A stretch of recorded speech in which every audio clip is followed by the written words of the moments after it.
Africa Content TV.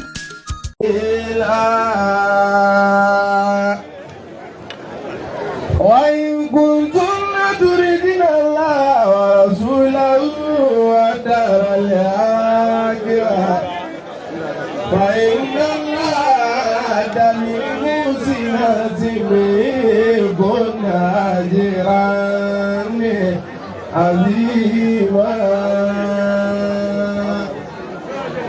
يا نساء النبي وإن يريدوا أن يقدروك فإن حسبك الله هو الذي أيدك بنصره وبالمؤمنين وألف بين قلوبهم لو أفقد ما في الأرض جميعا ما ألفت بين قلوبهم ولكن الله ألف بينهم إنه عزيز حكيم يا أيها النبي حسبك الله ومن اتبعك من المؤمنين إنه من سليمان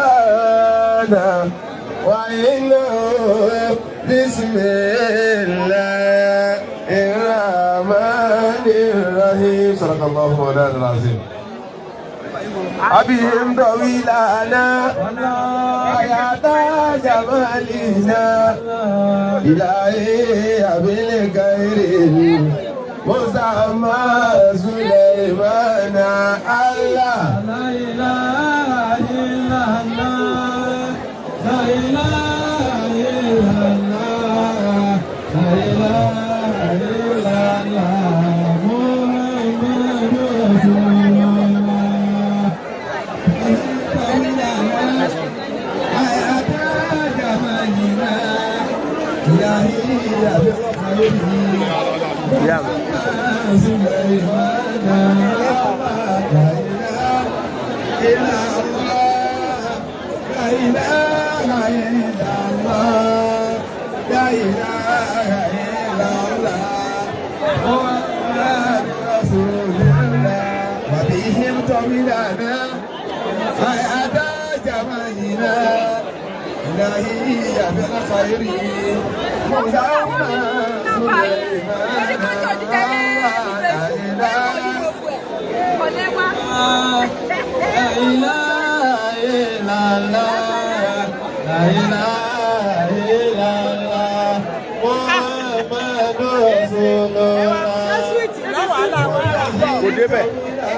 Kò débẹ̀ ẹ mẹ́wọ̀n yìí.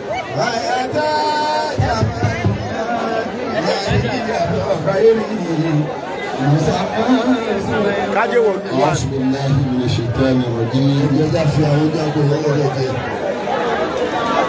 Bismillahi rahmani rahim. اللهم صل على سيدنا محمد الفاتح لما أغلق والعاقب لما سبق نازل الحق بالحق والهادي إلى صراطك المستقيم وعلى آله حق قدره ومقدار العظيم آمين. عالية مني إليك يا رسول الله صلى الله عليه وسلم. Aki Ọlọ́run. Allahu akbar.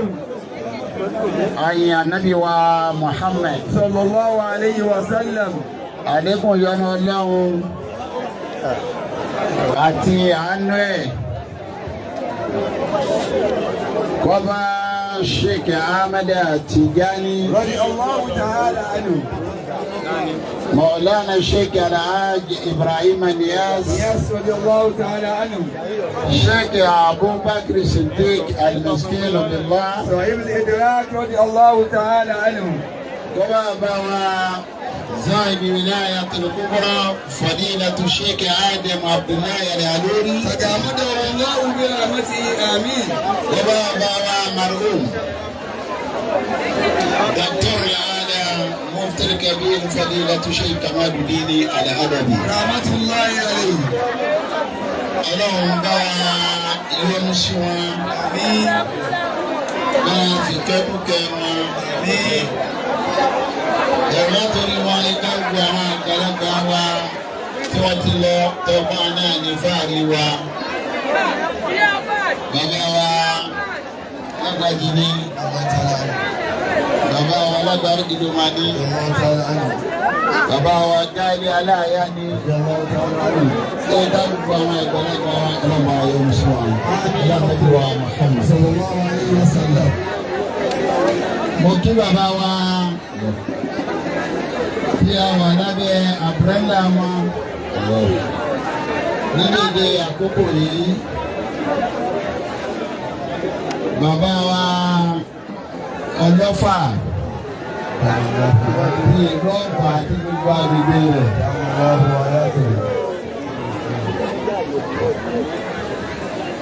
Ọlọ́run wọlé àwọn ẹni ọlọ́run wọlé àwọn ẹni rẹ̀ lọ́dọ̀ rẹ̀ wọlé bàbá ọba ìlú Ìlọrin àti gbogbo agbègbè rẹ̀.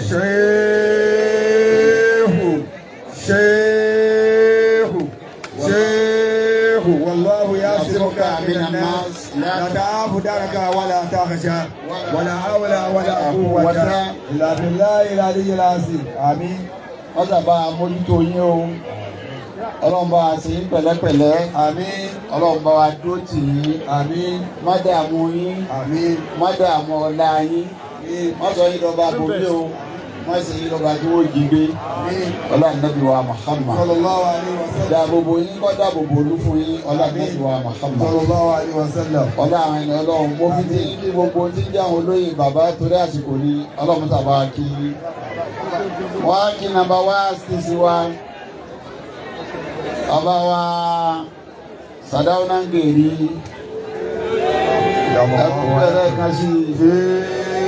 Ẹkú bẹ̀rẹ̀ kan sí Wallahu yasimuka minan nasi la ta'afu daraka wala hawla wala quwwata illa billahi al-aliyyil azim.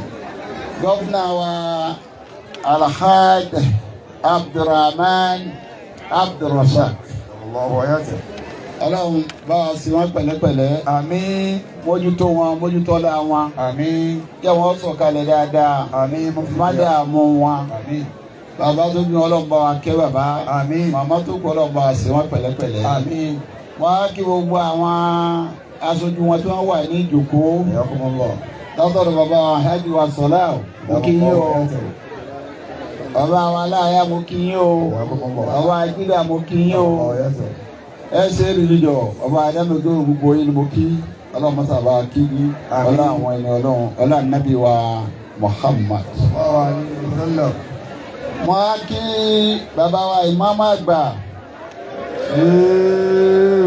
fún ìlú Ìlọrin àti gbogbo agbègbè rẹ̀.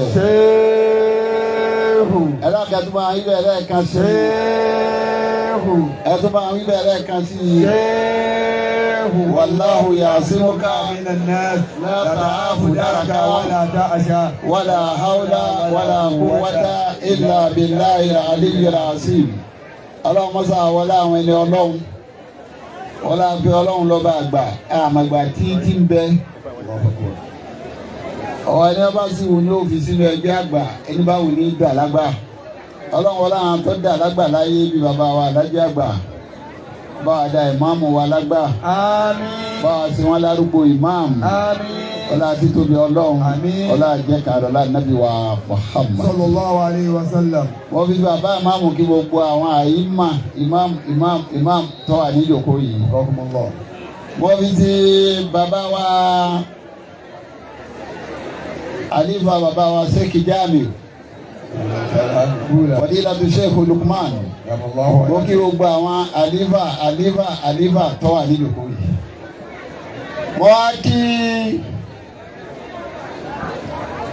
wọ́n ní aliwaladu shiru abi. Òwe lárúbáwá nù wọ́n lọ́mọ làásìrì bàbẹ́. Ibi tí a bá ti rí ìyá lọ́jà jẹnẹra àti rí bàbá wa Bọ́lá Ahmed Tinubu president Nàìjíríà. Yakumullah. Mo kí ìyá lọ́jà jẹnẹra Alhaja wa Mujida Fọláṣadé ẹgbẹ́ Tinubu Òjó Allahu ayataha. kọ́lọ́ wọlé ànábì wa Muhammad kọ́ wọlé àwọn ẹni Ọlọ́run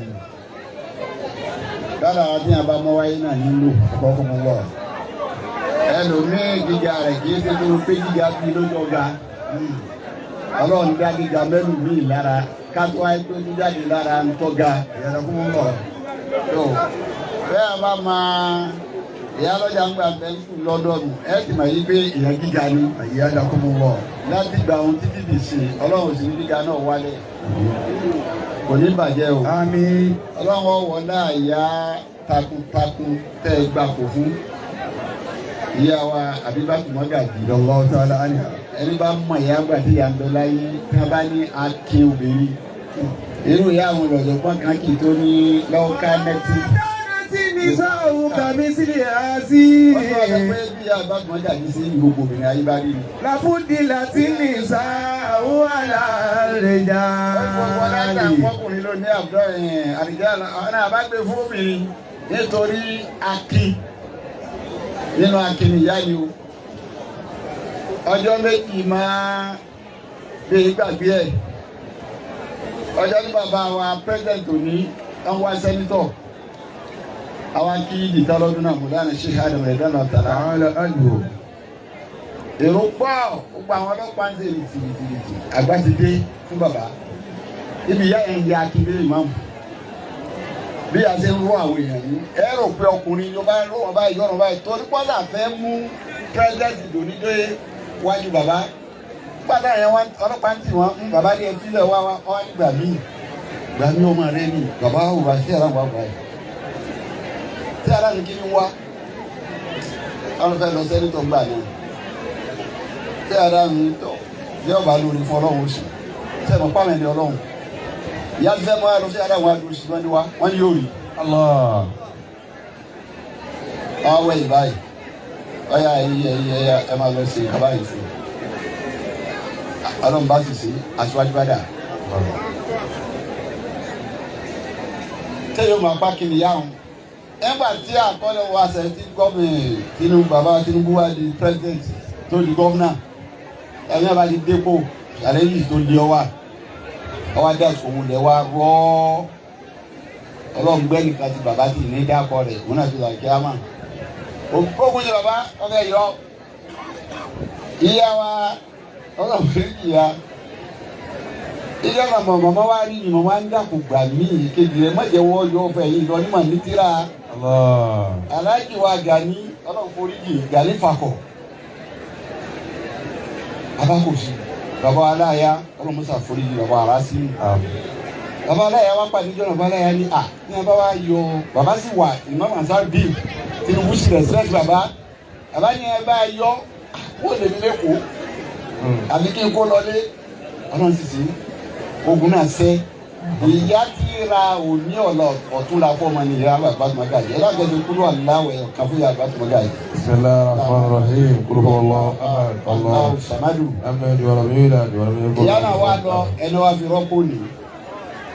bí àṣírí gẹ́lẹ́ lájà sáde náà rí o òun náà rọ́jẹ́ di o òjòwò sì kó tó pa lọ́dọ́ láàrin àwọn àfa àwọn wọlé ànágbèwà Muhammad kọ́mọ sàlékún dáadáa o kọ́mọ jà á ní dààmú kankan o kí àwọn alájà wa bí gbọ́ rẹ̀ gbogbo àjọ wọlé ni ọlọ́run bá ń kí lánàgbà Muhammad ẹ dákun torí àsìkò ni o òní yìí sì fún gbogbo ẹ̀yọ́ láàmú kí o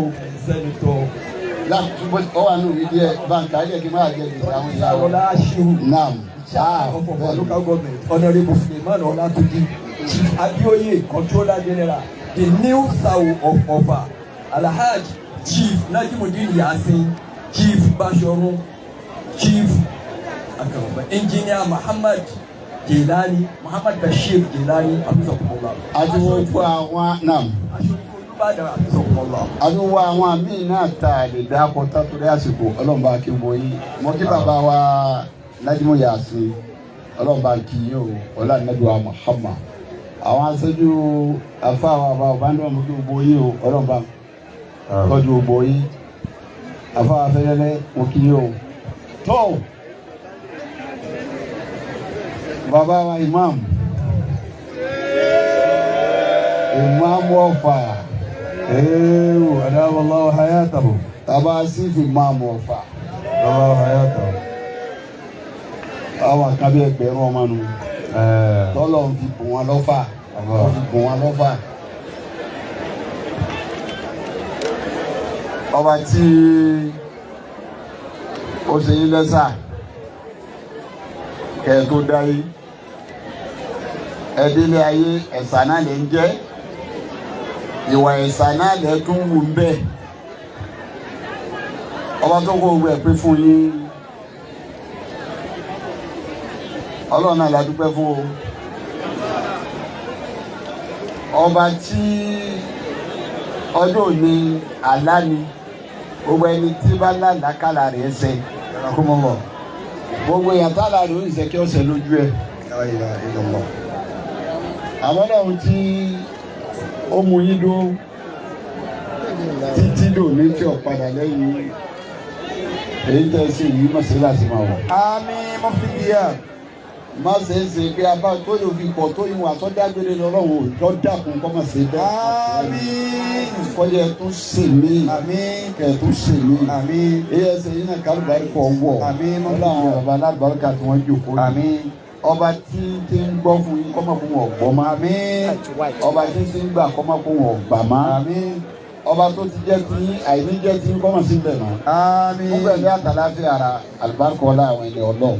Àmín. Ọlá nàbí wa Muhammad. Sallallahu alaihi wa sallam. Mọ́kàbà. Mo fi ti kí gbogbo àwọn ìyá wa nínú ilé. Tí wọ́n jẹ́ àwọn àyà ìyàwó. Ọlọ́run bá kí gbogbo yín o. Àmín. Mo kọ́kọ́ àtìyàwó. Ọlọ́run bá kí gbogbo àwọn àlùfáà pátá níbẹ̀ òun bàbá náà ibi ìmáàmù ló tún gbó bẹ́ẹ̀ o. Mo kí yín o. Gbogbo àwọn àlùfáà mo fi kọ́ bá Amẹ́ríkà. Gbogbo yín mo kí ẹ dákun torí àsìkò ni. Mo káwọn ìdílé ọkọ. Ọlọ́run bá kí gbogbo yín. Lọ́kùnrin lóbìnrin salamu alaykum wa rahmatulahi wa barakatuh. Wa alaikum salam. Wọ́n káwọn èèyàn mi ló ṣubú lọ́ọ̀lọ́ bá kí yín o.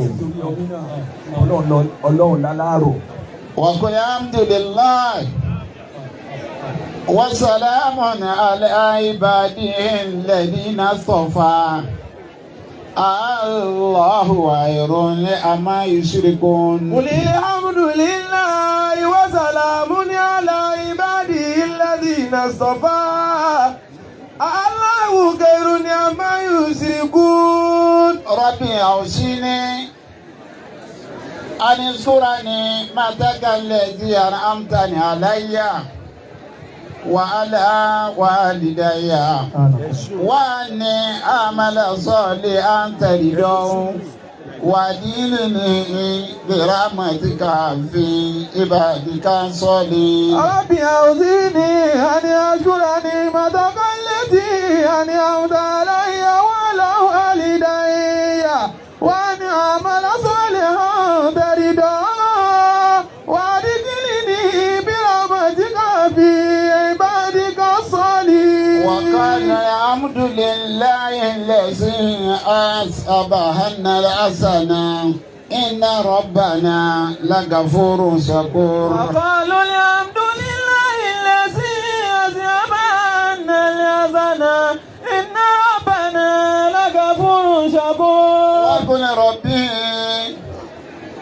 أرني مليان صدقي وارجني مخرج صدق واجعلني من لدنك سلطانا نصيرا. وقل ربي أدخلني مدخل صدق وأخرجني مخرج صدق واجعل لي من لدنك سلطانا نصيرا.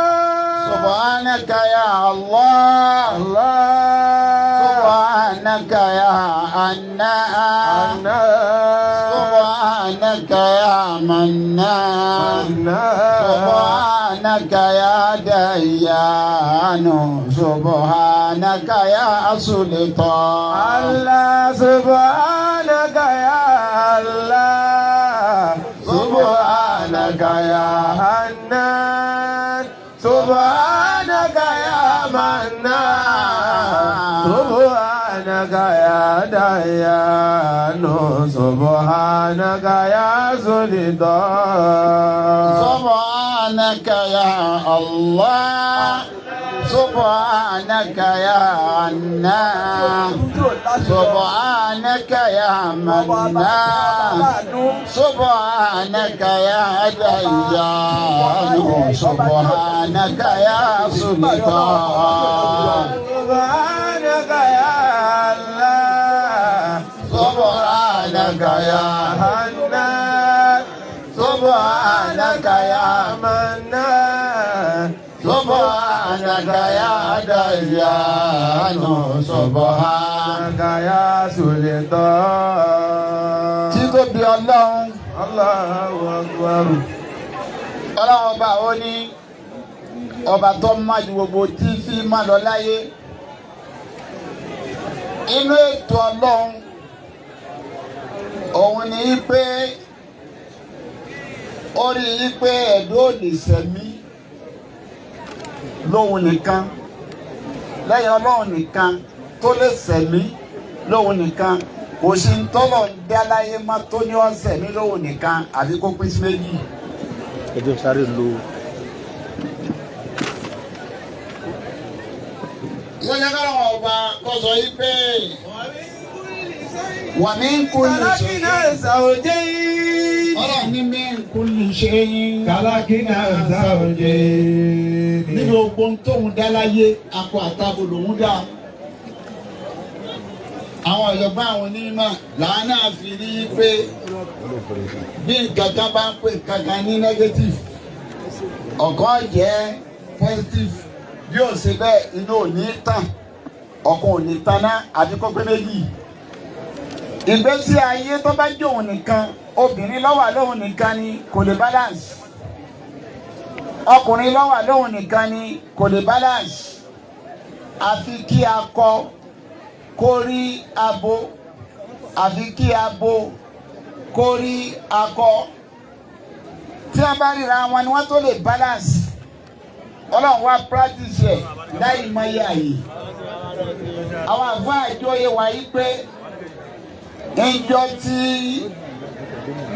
Ọlọ́run fi omi tún fáàn tó fi pa yẹ́rẹ́ kò sí nǹkan kan tó kù mọ́ lórí ilẹ̀ Nóhù wá fẹ́ máa lọ Ọlọ́run kọ́ fẹ́ máa lọ wọ́n fẹ́ lọ bẹ̀rẹ̀ ìgbésí ayé míì àgbégbèsí ayé yẹn kò lè balance ìgbésí ayé yẹn ò lè ṣe é pé kò lè rọrùn àfi kí wọ́n pé méjì Ọlọ́run wá ní wọ̀nú ìlọlọ fẹ́ máa lọ yìí wọn bá nǹkan tó ṣẹ́kù ń bẹ̀ náà. Kulli nafsin min kulli zawjayni ithnayn. Ọlọ́run ní méjì ni kò píkì ẹ̀ bọ́ ọba mẹ́wúrẹ́ akọ àtàbọ̀ ní kó jẹ́ bọ́ ọba mágùtà akọ àtàbọ̀ ní kó jẹ́ tọ́ ọba mú màlúù akọ àtàbọ̀ ní kó jẹ́ èyíkéyìí tọ́ ọba mú bẹ́ẹ̀ wọ́n gbọ́dọ̀ jákọ́ wọ́n gbọ́dọ̀ jábọ̀ kẹ́ lè balance ibi tẹ́ ń lọ ìgbésí ayé kan kò ṣeé lò.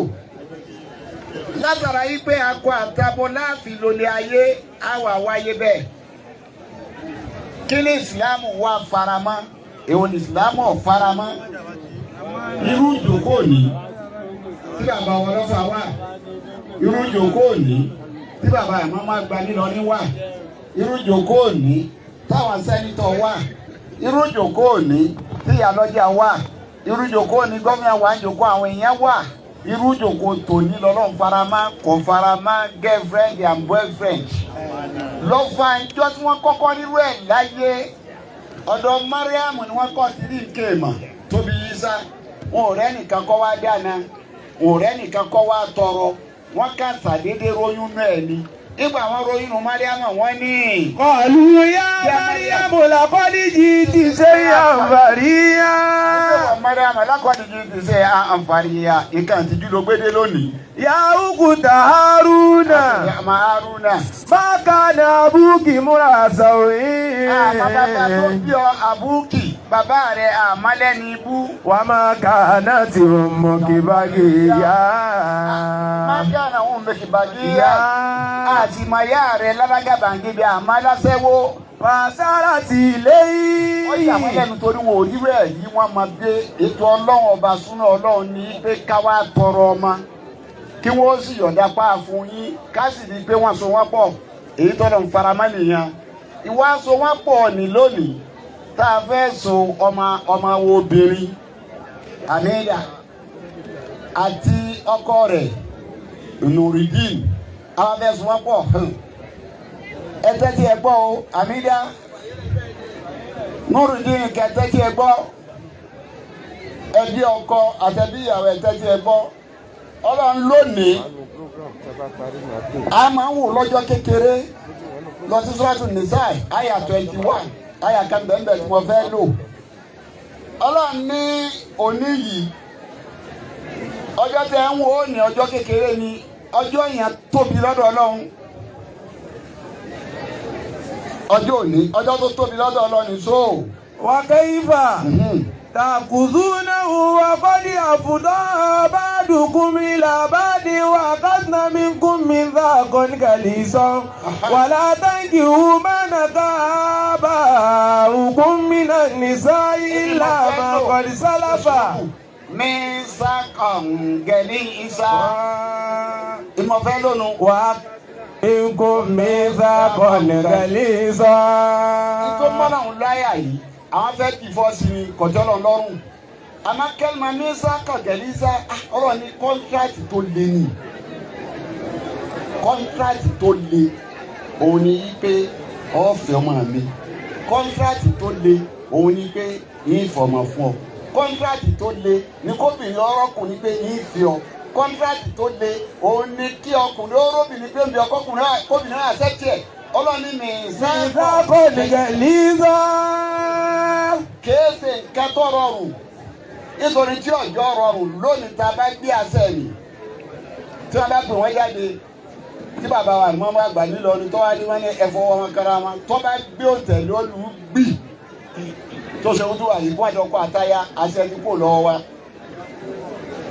àṣẹ ti dì àwọn tá a fún òun náà wọ́n á kọ̀ǹtú àṣẹ mi lọ ìgbà tó lọ́n bá yọ ọ́ dà ń bẹ́ẹ̀ agbe lẹ́lòmíì lọ́wọ́ bẹ́ẹ̀ bá a ṣe gbé lọ́wọ́ lónìí kọjá padà láàyè àṣìlè kórè ẹ̀.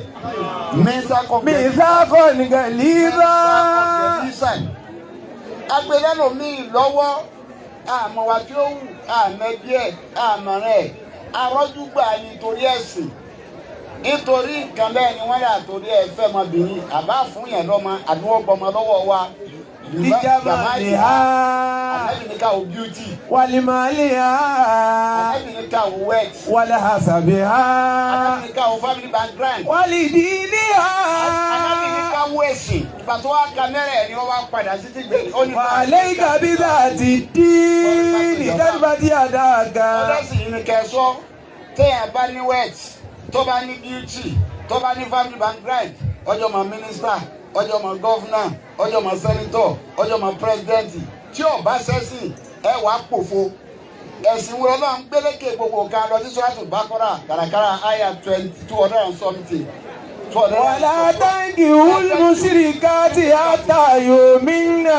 Ọlọ́run ní ẹgbẹ́ tí ẹ gbọ́ alimusirikot ẹni bá jẹ́ olùṣẹbọ lóbìnrin tí ò sin Ọlọ́run. Wàlá táǹkì wọ́tàyò mínà. Kọ̀bá àjọlówó kọ̀bá àjọlọ́lá kọ̀bá àlẹ́wà kọ̀bá àníbò Ọlọ́run lẹ́ẹ̀ gbọ́dọ̀ fẹ́ títí tẹ́ẹ̀fì nípọ̀ sẹ́sì ọjẹ́ mùmínì. Wàlá àbàtún mùmínà tún ní kẹrù mi musirikati wàlá wà àjàbátí kún. Ọlọ́run wá rẹ́rù kan tá a mọ́ra bàbá rẹ̀ ọ̀rẹ́rù kan àmọ́lé àmọ́ná rẹ̀ kò sì lẹ́wà tó nǹkan àmọ́ jẹ́ mùmínì Ọlọ́run kọ́ wá fẹ́rù ni ọ̀sán ju kọ́ ọmọ ayé lọ lára ẹni tí ò lẹ́sìn. Wàlá tún kì wọ́n mú sírìkì náà àtàyù mìínú.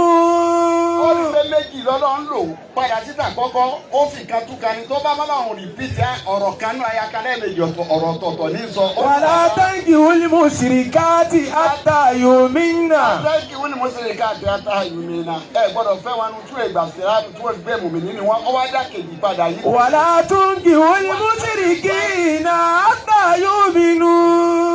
Ìwúlẹ̀ lẹ́ẹ̀kejì bẹ́ẹ̀ ṣe gbọ́dọ̀ fẹ́ wọn lóbìnrin lẹ̀ tún gbọ́dọ̀ fọmọ fún wọn. Má fọmọ fún mùsùlùmí ẹni tó ọ̀rẹ́ sí lára rẹ̀ ò gbọ́dọ̀ fọmọ fún bó o ṣe lè fẹ́ ló lè fọmọ fún. Ẹ̀sìn yẹn lọ́lọ́run ọba ló gbé lókè nítorí pé kí ni ọjọ́ òní Mithaqan. Gẹ̀lísọ̀ wákàtúnà Mithaqan ní gẹ̀lísọ̀. Ọ̀rọ̀ ní kọ́ńtrátì tí ò yí sí ni. Àkàtúnà Mithaqan ní gẹ̀lísọ̀.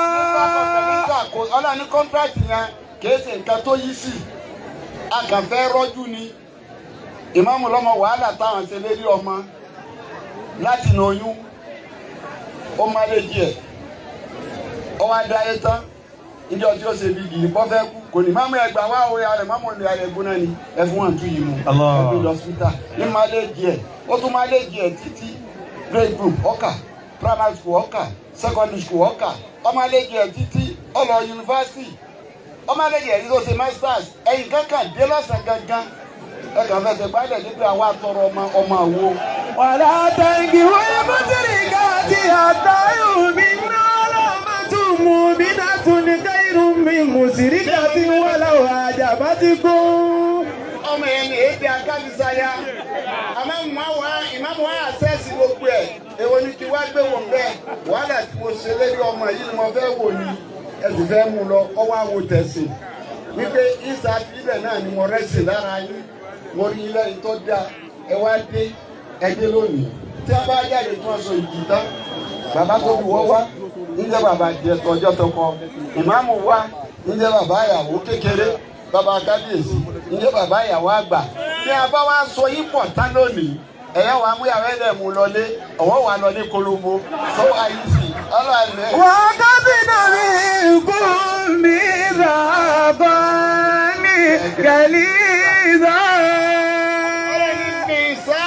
gẹ̀líza. ọ̀rọ̀ ni kọ́ńtrátì tí ò yí sí ni. òun lọ́rọ̀ sàráì ọlọ́ọ̀ ní kò ṣeré ń bẹ̀ gbogbo abiyamọ tó fọmọ rẹ̀ lẹ̀ ọ̀rọ̀jú ni ọ̀rọ̀jú fún ọlọ́mọ ni ọwọ́ arọ́jú fún ọlọ́mọ tán kò sẹ́ni tó lè tọ́mọ bí ọlọ́mọ ní fíjà pé tọ́mọ bá délé ọkọ tán tó o gbé mọ̀dínà sùn ó ti délé ọkọ ó tún máa gbọ́ bùkátà rẹ̀ ni nítorí wọn lọ́wọ́ fún wọn lọ́lẹ̀ máléèjì bọ́jà àwọn ọkọ jù yóò ní wàhálà rẹ̀ ti kọjá lé yóò sọ mí lóní gbèsè ìyá nìkan ni òní sọ tó ń gbèsè bàbá nìkan ni òní sọ tó ń gbèsè ọlọ́run ní mísà kọ̀ gẹ̀lẹ́ ní kọ́ńtrátì tí ò yí sí ni ẹ wá pàdé bẹ́ẹ̀ lónìí bẹ́ẹ̀ tí wọ́n pàdé ẹni méjèèjì ọlọ́run wá fẹ́ báwọ ọkọ sọ̀rọ̀ ó ṣe sá assignment ọ̀rọ̀ tọ́lá fẹ́ bọ̀ sọ àyà kan bẹ́ẹ̀ náà lùkọ́ ní àmà èèyàn àwọn ọ̀gbọ́ yé wọ́n ní àríyá àlùkọ́ àwọn. wà á múná lámì sáàyè. ó ní mọ ọkùnrin aláṣẹ lérí obìnrin eré ọkùnrin wá ń wú pé wọ́n láwọn aláṣẹ lérí ọkùnrin rárá ọlọ́run lérí obìnrin ọlọ́run ò wí bẹ́ẹ̀ ó fẹ́ ràn ń sẹ́ni. àríjáàlù kọ́ àmì. wà á múná lámì sáàyè. ọkùnrin aláṣẹ lérí obìnrin pẹ̀lú pé kí ni. bí máa bá dáná lẹ́wọ́ bá dàwó alábá ní wọ́n bí máa fàgún mí ní àbúwálì. máa fàgún ló gbé ọjà tó dé wa wá. òyìnbó ló ní mẹ́ńtálítì 50-50 kò sí 50-50 nínú ìsìlámù ó gbé látòkè délẹ̀ ni kódà bọ́ bá fún ọmọ akọ́lẹ̀ ni ó yẹ ọ ni ọgbà padà dandan ni torọ ọgbọ́dọ̀ lè mójútó níbi gbogbo ọ̀nà tí yàn fi mójútó yàn wọn ò gbọ́dọ̀ gbà sí rẹ́sẹ̀. àwọn responsibility yìí ọlọ́mọ ìpọ́kùnrin la dá má kọ̀dá mọ́bìnrin tóbìnrin bá lówó tọ́lọ̀ ń kẹ́ ọkọ náà ní àmọ́ kò ní tó àbó ní ọ̀sáfẹ́rẹ́ díẹ̀ obìnrin wa ń gbọ́ bùkátà